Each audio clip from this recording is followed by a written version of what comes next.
Eu sou o professor Wesley Góes e este é mais um vídeo da disciplina Projeto de Elementos Estruturais de Aeronaves 1. Tá? O objetivo deste vídeo é fazer uma aplicação justamente da apresentação da expressão generalizada para a idealização de seções transversais de paredes, né, que constituem seções transversais agora com geometria qualquer. Então, a gente já viu, né, no vídeo anterior como é que a gente faz, qual é a expressão que a gente utiliza aqui para, na verdade, processar essa generalização, né, de sair de uma seção transversal, né, de espessura T para uma de espessura nula com áreas concentradas aqui nesses pontos 1 e 2. Então, quais são as áreas concentradas que me dão a mesma distribuição de tensão normal nessas extremidades em comparação com a seção real? Observe que todo o nosso desenvolvimento que foi feito a partir dessa expressão aqui, tá? Então, na verdade, o que a gente vai fazer aqui é o 7º exemplo do nosso curso, né? Então, admitindo-se no plano da seção a existência de um momento de flexão, né, com vetor alinhado com o eixo de simetria, pede-se realizar a idealização da seção indicada e determinar o momento de inércia em relação a esse eixo. Na verdade, essa seção transversal ela tem uma simetria, né, em relação ao eixo Z. Então, a expressão que a gente vai utilizar para caracterizar a tensão normal é aquela mais simples, né, ou seja, a tensão normal, né, ela vai ser o momento em Z, né, sobre Z vezes a posição Y, que no caso aqui é a posição 1 e 2. Aqui ele tá, o eixo Y, aqui ele passa pelo centroide, né? Só para a gente acompanhar o dado da figura aqui, não é? O eixo Y do dado aqui, não é? Ele vai, vamos dizer assim, coincidir com o eixo Z, e a direção X aqui, ele, na verdade, coincide com o eixo Y.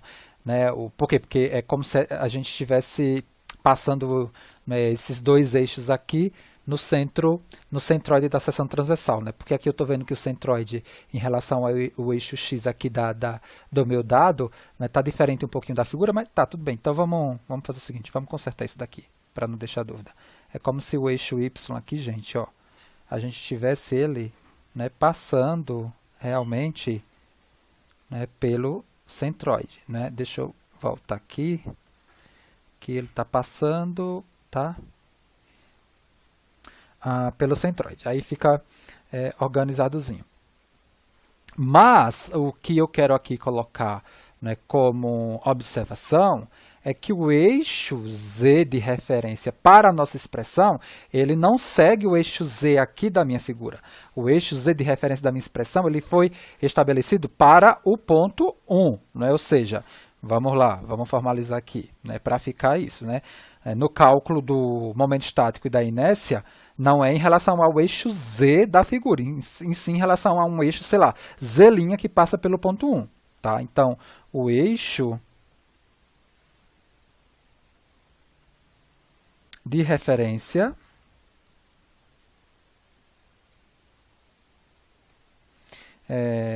para o desenvolvimento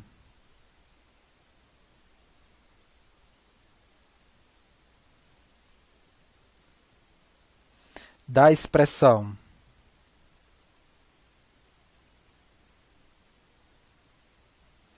deixa eu destacar aqui a expressão. Então, só lembrando aqui, reforçando, essa expressão aqui, não é σ1, a integral, não é, de y ds, não é, mais σ2 menos σ1 sobre L, integral, não é, de y2 ds igual σ2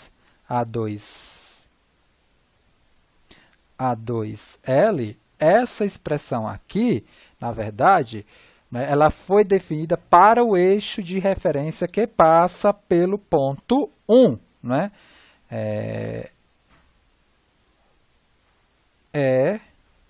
Né, vamos dizer assim, o eixo paralelo a Z e que passa por 1. Muito cuidado. Só que o que a gente vai fazer aqui em termos de utilização do dado que a gente tem, veja, os dados que a gente tem aqui, tá, da minha seção transversal, é em relação aos eixos centroidais, tá? Então, por exemplo, o que a gente tem aqui do meu IY, né, que vai, aqui, quando eu tombar, né, quando eu rotacionar essa seção transversal aqui, nessa direção aqui, menos 90 graus, por exemplo, o eixo Y coincide com o eixo Z. Tá? É como se eu tivesse o seguinte, numa situação que eu desse só isso, você teria que buscar naquelas tabelas de características geométricas das seções transversais as características, né, de inércia, centroide, área dessa figura para aplicar a expressão aqui que a gente desenvolveu no vídeo passado e que a gente agora tá, colocou, né, aqui. Por quê? Porque, na verdade, a gente precisa da informação tabelada para calcular essa integral aqui, que é o momento estático, e essa integral aqui, que é o momento de inércia, em relação ao eixo, né, que é paralelo ao nosso Z de referência, só que passa pelo ponto 1. A gente vai utilizar aí o teorema dos eixos paralelos. Então, o que é que a gente vai fazer? É justamente isso. O que eu tenho aqui dessa expressão, por enquanto, a partir do dado que foi apresentado, é a inércia em relação ao eixo centroidal, ou seja, a colinha me deu o Y, que vai coincidir com o meu IZ da figura, tá? Então, eu tenho meio de π, vezes o raio, se você fizer a comparação, o 2R nosso é o H, então o R da fórmula é o H sobre 2, então é H sobre 2 ao cubo vezes T. Então aqui a inércia vai me dar π H ao cubo T sobre 16. E aí eu aplico o teorema dos eixos paralelos, ou seja, para eu calcular o IZ que passa por 1, que é o que vai me dar aquela integral, eu tenho que pegar o IZ, ou seja, a inércia em relação ao centroide, mais o transporte, que é a área. Então, a área é π, o R é H sobre 2 vezes o T, vezes a distância, né, do eixo centroidal para o eixo que eu quero transportar, que é H sobre 2, só que isso daqui ao quadrado. Então, essa integral, né, no caso, essa medida de momento de inércia, né, ela me dá 3π H ao cubo T sobre 16. Com essas duas expressões, não, já calculei a inércia, né, falta calcular o momento estático. E o momento estático, né, o momento estático, o MS, o momento estático que eu estou estudando aqui, ele vai ser a área, né, que é π, o R é H sobre 2 vezes T, vezes a distância do eixo de referência, né, centroidal, em relação ao eixo que passa, né, pelo ponto 1 e é paralelo a Z, vezes a distância do eixo, né, que passa pelo ponto 1 e é paralelo a Z, que é H sobre 2. Deixa eu fazer um H mais bonitinho aqui. H sobre 2. Então, aqui eu tenho π H2T sobre 4. Então, dessa forma, a gente consegue agora escrever a integral, que vai ser σ1 vezes a área, não é? A área, σ1 vezes o momento estático, que a gente acabou de calcular, desculpa, que é o π T H ao quadrado sobre 4, mais σ2 menos σ1 vezes 3π H ao cubo T sobre 16, que isso daqui é a inércia, igual a σ2 vezes a área 2, que eu quero descobrir, vezes a altura. Isso daqui é o momento da equivalência, tá? Então, isso daqui vai me dar uma área A2 valendo π HT sobre 16, 3 mais σ1 sobre σ2. Perfeito? Nesse caso aqui, como a seção é simétrica, né, se você fizer o procedimento, né, a seção é simétrica, o A1 vai ser π HT sobre 16, 3 mais sigma 2 sobre sigma 1. E, nesse caso específico, para o eixo centroidal, né, e a seção sendo simétrica, a tensão normal ela vai ser dada, né, por mz, ou seja, a tensão normal aqui, ela vai ser dada por mz e z, né, vezes a posição y da minha seção transversal. Como para eu descobrir a área 2 e a área 1, eu preciso da razão entre as tensões normais, e eu sei que o sigma 1, na verdade, é o mz, que foi dado, né, na questão, IZ vezes a posição, né, que no caso aqui, o sigma 1 vale menos H sobre 2, né? E o sigma 2, ele vale mz e z vezes a posição y, que é h sobre 2, aqui positivo e aqui a coordenada negativa. Ou seja, eu sei que o sigma 1 ele vale menos o sigma 2.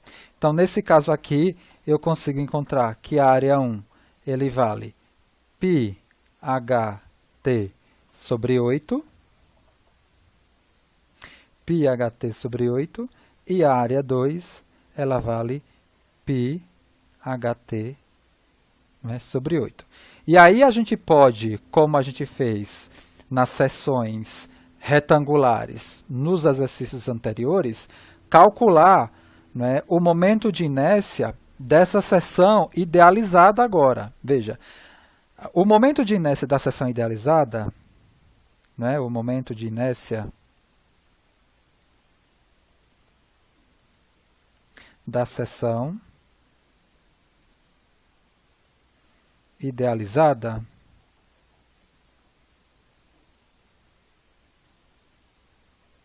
ela vai ser o transporte, né? Porque a gente não considera a inércia em relação a essa área localizada, né? Não tem a definição, é um boom, né? Então a gente só processa o transporte. Então, na verdade, a gente vai ter, né, que a IZ idealizada ela vai ser a área, né, que é π ht sobre 8, vezes a distância ao quadrado, né, que é h sobre 2, dividido por 2, não, h sobre 2 elevado ao quadrado, né, vezes 2, porque eu tenho a área 1 e a área 2. Então, isso daqui vai me dar uma inércia, né, idealizada, uma inércia de seção idealizada, que curiosamente é igual, né, à inércia que a gente calculou, né, a real, né, que é a inércia que passa pelo eixo centroidal da seção real, que foi πh ao cubo vezes t sobre 16. Tá? Então, nesse caso aqui, a seção idealizada me deu também a mesma inércia da seção real. Por exemplo, não aconteceu isso, né, nos casos que a gente tinha feito anteriormente. Né? No caso da seção Z, né, da seção assimétrica Z, para uma e outra condição de momento aplicado. Nessa situação aqui, a gente só considerou, né, o momento de flexão alinhado com o eixo de simetria, que nesse caso aqui foi o eixo, né, Z. Tudo bem? Então, com isso a gente termina essa parte de estimativa de tensão normal, né, e em seções idealizadas, com essa generalização, tá, desse processo de idealização, né, de caracterização de seções agora com booms e espessuras nula para uma situação de seção transversal qualquer. Então, até o próximo vídeo.